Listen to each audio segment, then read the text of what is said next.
네, YTN 뉴스 FM 노영의 출발새 아침 2부 시작했습니다. 오늘은 더불어민주당 이부겸 의원과 함께하고 있습니다. 김부겸인데요. 김부겸 의원과 함께하고 있습니다. 죄송합니다.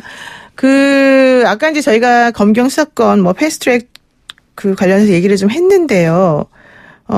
행정안전부 장관을 2018년에 하셨지 않습니까? 네. 행안부 장관은 이제 경찰 관련해서 여러 가지 정책을 또 펼치시기도 하시고 그러시는 건데, 이번에 검경 수사권 조정안 통과되면서 경찰에 너무 힘이 많이 쏠리는 거 아니냐, 이런 얘기 지금 나와요. 이 부분 어떻게 보세요?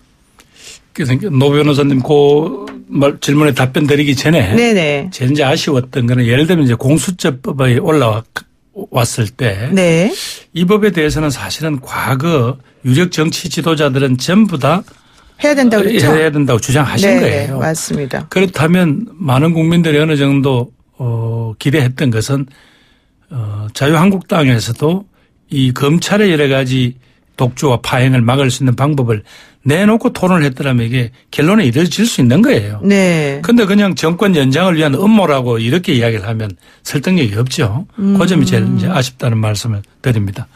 우선 이제 많은 국민들이 걱정을 하십니다. 검찰은 그렇게 해봐야 수사 인력까지 더 해서 한 7, 8천 정도에 불과한데 경찰은 한 12만 5천 정도 되지 않느냐. 네, 엄청 많죠. 그런데 이 사람들이 모두 다 말하자면 앞으로 어떤 사법적 통제 바깥에서 혹시 파행이 일어나지 않느냐 이렇게 걱정을 하시잖아요. 네. 그래서 이제 우리는 두 가지를 준비했었죠. 우선 약 한 3만 3, 4천에 이르는 경찰, 국가 경찰을 네. 그중에 지방자치경찰로 일단 보내는 겁니다. 그렇죠. 그러면 이제 거기서 조금 일종의 권한 분산이 일어나겠죠. 네. 그래서 우리 일반 국민들의 생활상에 일어나는 여러 가지 소소한 여러 가지 사건들, 무슨 범죄들 이런 부분들은 지방자치경찰이 처리할 수 있게 하고, 네. 그다음에 그렇게 되면 남는 국가경찰 중에서도 수사 분야는 일반 경찰의 지휘관들이 그걸 함부로 간섭하거나 건드릴 수 없게. 네. 그래서 사실은 국가수사본부를 별도로 만들어서 운영하는 그러면 또 수사 분야에서 한 2만 5천 명 정도의 전문 인력이 배치되게 됩니다. 네. 이렇게 되면 이제 우려했던 즉 경찰은 대테러라든가 마약 조직범죄, 네. 전국에 걸친 무슨 강력 사건들 이런 부분들만 이제 국가경찰이 감당하면 되는 거니까 전체적으로 치안이라는 경찰 본래 목적은 그렇게 구성을 하고요. 네. 나머지 국민들의 인권과 관련된 여러 가지 어떤 수사라든가 이런 부분들은 또 전문 인력을 키우고 또 말하자면 하나의 단위로 움직이지 못하게 함으로써 서로 간의 견제가 되는 균형이 또 잡히는 그런 그림을 그렸었고 아마 그건 계속해 나갈 겁니다. 네. 예. 그러니까 검경수사권 조정안이든 공수법이든 이제 통과된 것만으로 끝난 게 아니라 이제부터 시작이다. 그렇게 보시면 되겠습니다. 그렇죠. 왜냐하면 일부 이제 검사분들이 사표를 내면서 여러 가지 이제 조금 내용을 특히 경찰 개혁이 미진한 가운데서 검찰만 손을 대는 것은 이게 잘못된 것이다 이렇게 비판을 하셨는데 네. 왜 우리가 그런 비판이 나온다는 걸 그걸 왜 모르겠습니까? 그렇죠. 그렇기 때문에 경찰 당시에 이 정부의 조정안을 낼 때도 경찰 지휘부 보고 분명히 이야기를 했습니다. 그렇다고 해서 검찰에 이렇게 막강한 권한을 나눠준다고 해서 네. 바로 그것이 경찰한테 무슨 그걸 주는 게 아니라 경찰의 권한도 또 나눌 거다.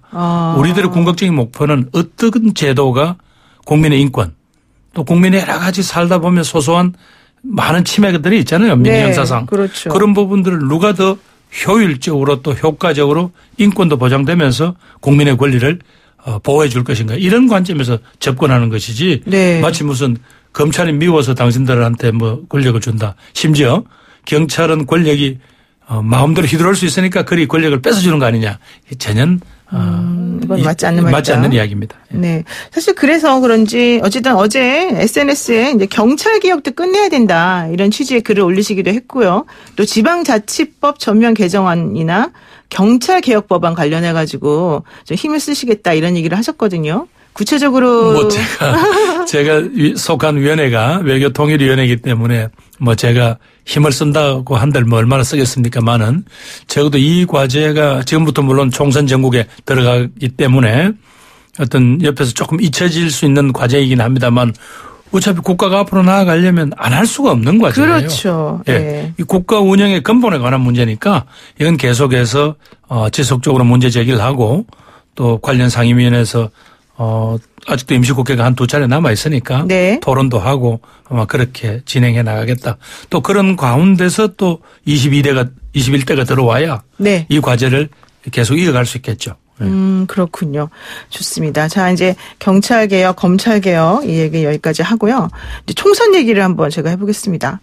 사실 TK의 아들, 그러면은 뭐, 김부겸이다, 이렇게밖에 얘기를 얘기를 못 할 수 있는데. 요즘에 아들들 많이 생겼거든요. 예. 아들들이 많아요? 예. 자, 지금 대구 분위기 솔직히 어때요?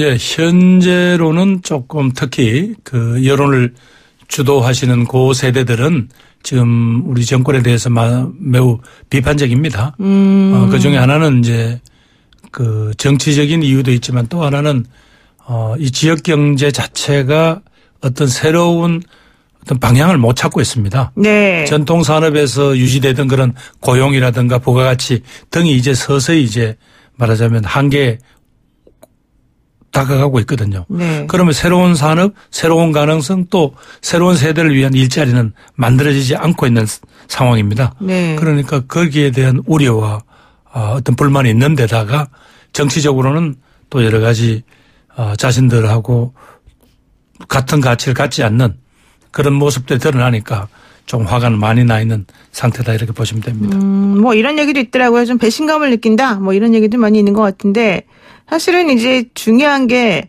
결과론적으로 보자면 이제 경제 문제가 조금 미진하다 이런 얘기 때문이기도 하다. 이렇게 좀 얘기가 나올 수 있지 않습니까? 그렇죠. 근본적으로는 이제 거기에 깔려 있는 거고요.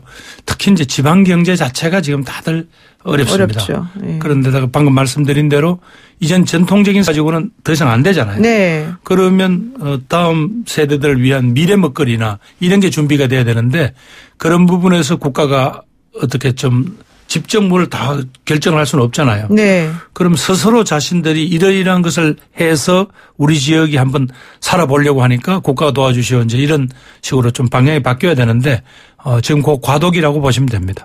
그렇군요.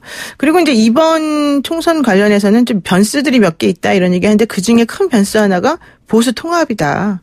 이런 얘기 하고 있습니다. 그래서 중도 세력까지 아우르는 통합을 지금 한국당에서는 기획하고 있다 이런 얘기 들려오는데 이런 식의 그 보수 통합이 총선에서 영향을 많이 미치겠죠? 그렇죠. 선거라는 게 기본적으로 큰 몇 가지 입장을 가지고 결정하는 건데 현재 우리 정권에 대한 불만이라든가 혹은 경제 상황에 대해서 여러 가지 답답함을 느끼는 분들은 야권이 그런 식으로 어느 한쪽으로 통합이 돼버리면 네. 그쪽에 대한 관심이 더 커질 가능성이 많다고 봐야죠. 네, 그렇군요.